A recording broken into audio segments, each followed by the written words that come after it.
नमस्कार, आप देख रहे हैं एबीपी न्यूज। मेरा नाम है प्रीति दहिया और यूक्रेन में रूसी हमले का आज तीसरा दिन है। आज भी रूस के विमान अलग अलग ठिकानों पर बमबारी कर रहे हैं। इस बीच वहां भारतीयों को घर लाने की तैयारी तेज हो गई है। आज दोपहर 12 बजे सुरक्षा मामलों की कैबिनेट कमेटी की बैठक होनी है। आर्थिक मामलों की मंत्रिमंडलीय समिति की भी बैठक होगी और खुद प्रधानमंत्री मोदी की अध्यक्षता में कैबिनेट कमेटी ऑन सिक्योरिटी की बैठक होगी और उसमें आगे की रणनीति पर भी विचार होगा। किस तरह वहां जो हजारों भारतीय छात्र फंसे हुए हैं उन्हें सुरक्षित वापस अपने देश लाया जाए। सड़क मार्ग के जरिए फिलहाल सुनिश्चित किया जा रहा है कि इन छात्रों को पड़ोसी मुल्कों में ले जाया जाए और वहां से एयर इंडिया के विमान में उन्हें वापस लाया जा रहा है।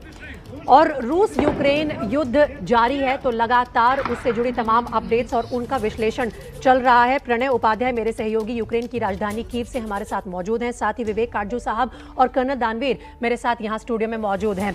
कर्नल दानवीर, मैं आपसे बात करना चाहती हूँ। थोड़ी देर पहले जब हम प्रणय उपाध्याय से अपडेट ले रहे थे कि किस तरह से अब यूक्रेन अपने आप को बचाए, क्योंकि मिलिट्री तौर पर तो पूरी तरह से पलड़ा भारी है रशिया का, और नेटो की तरफ से या पड़ोसी राज्यों की तरफ से कोई कमिटमेंट नहीं आया है कि उन्हें कोई मदद दी जाएगी। तो ये युद्ध अब किस तरफ जा रहा है? देखिए, अगर इस युद्ध के ऊपर नजर डालें और इसको प्योर मिलिट्री स्ट्रेटजी के पॉइंट ऑफ व्यू से देखें तो पुतिन ने जो ऑफेंसिव किया है बहुत ही लाइटनिंग स्पीड से किया है और उसका मुद्दा बड़ा क्लियर था कि जो इस पूरी लड़ाई का सेंटर ऑफ ग्रेविटी है उसको कमजोर कर दिया जाए, उसको घेरे में ले लिया जाए। और यही कार्रवाई उसने 24 से 48 घंटे के अंदर अचीव कर ली। उसने हेलीबॉर्न असॉल्ट्स करे, उसने मल्टीपल डायरेक्शन से एरियल एनवेलपमेंट और पिंसर मूवमेंट से पूरे इलाके को घेर लिया। That is Kyiv, that is the centre of gravity. अब छोटे छोटे इलाकों में अलग अलग जगह पर युद्ध चल रहा है, मॉपिंग अप चल रही है, ये चलती रहेगी। लेकिन सबसे अहम है कीव के अंदर। अब कीव के अंदर जो लड़ाई है वो कन्वेंशनल लड़ाई से ट्रांसफॉर्म हो रही है टुवर्ड्स गुरिल्ला वॉरफेयर। और अब सवेरे जब रिपोर्ट्स आ रही हैं वो ये कह रही हैं कि स्ट्रीट फाइटिंग अब शुरू हो गई है। स्ट्रीट फाइटिंग जब शुरू होती है तो एक बहुत ही डेंजरस फेज होता है अर्बन वॉरफेयर के अंदर। इसके अंदर बहुत भारी कैजुअलिटीज हो सकती हैं और इसका रेफरेंस यहां पे देना चाहेंगे क्योंकि चाहे वो रशियंस हो चाहे वो यूक्रेनियंस हो, इन सब की एक शेयर्ड मेमोरी है। दैट इज लेनिनग्राड और स्टेलिनग्राड का सीज इन 1942, जिसके अंदर तकरीबन 2 मिलियन से ज्यादा लोगों की मौतें हुई थी। और ये कोई आसान फेज नहीं है, बहुत ही खतरनाक फेज है और ये बहुत लंबा भी ड्रॉ कर सकता है। इसीलिए पुतिन ये कह रहे हैं, पुतिन ये चाहते हैं कि जल्दी जल्दी वार्ता हो और ये कहानी सेटल हो।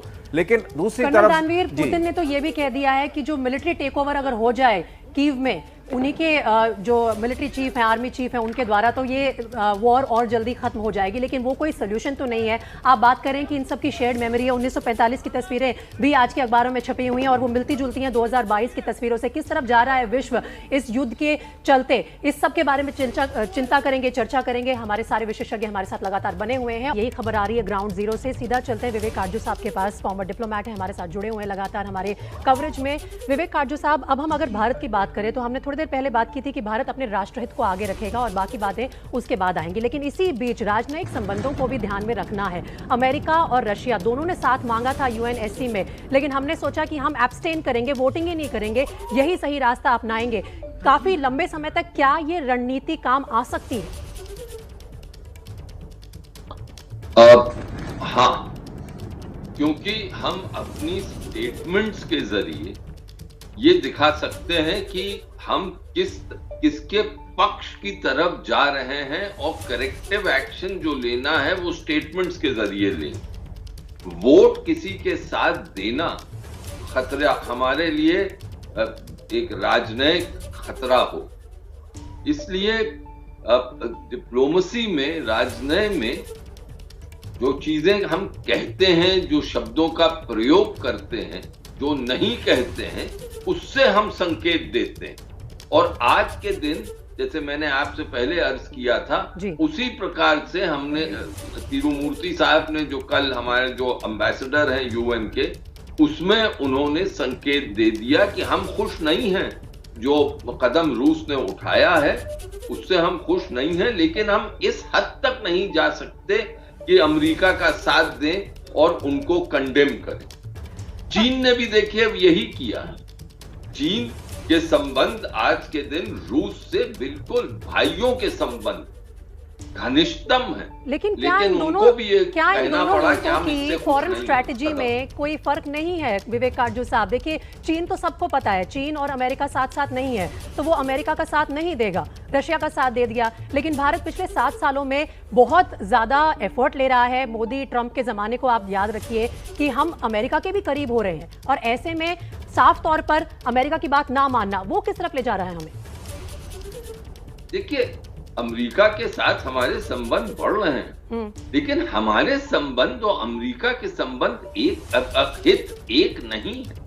हमारे हित अपने कई मामलों पे, अफगानिस्तान का मामला देख लीजिए, पाकिस्तान की तरफ अमेरिका का झुकान देख लीजिए, चाहे वो कुछ भी कहे, वो पाकिस्तान से अब उस तरह का रवैया नहीं अपनाते जो हम चाहते हैं उनसे। और वो अगर आप उनसे बात करिए तो वो यही कहते हैं कि भाई इसमें हमारे हित इन्वॉल्व हैं, तो इसलिए हम इस हद तक नहीं जा सकते जहां पर आप चाहते हैं कि हम जाएं, लेकिन हम अपना रुख तो विवेक काटजू साहब, मोटा मोटी तौर पर 1947-48 की नेहरू की पॉलिसी ऑफ नॉन अलाइनमेंट शायद कहीं ना कहीं आज भी भारत के काम आ रही है। हम दोनों अपने गेस्ट से ये चर्चा जारी रखेंगे और एक्सरसाइज में हिस्सा ना लेने का ऐलान किया है।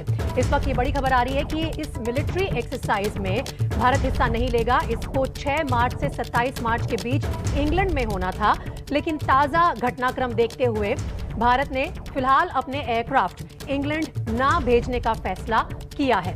इस मिशन में तेजस लड़ाकू विमान हिस्सा लेने वाले थे, लेकिन अब इस एक्सरसाइज में भारत हिस्सा नहीं लेगा और आगे की अपडेट क्या होगी ये लगातार हम आप तक पहुंचाते रहेंगे।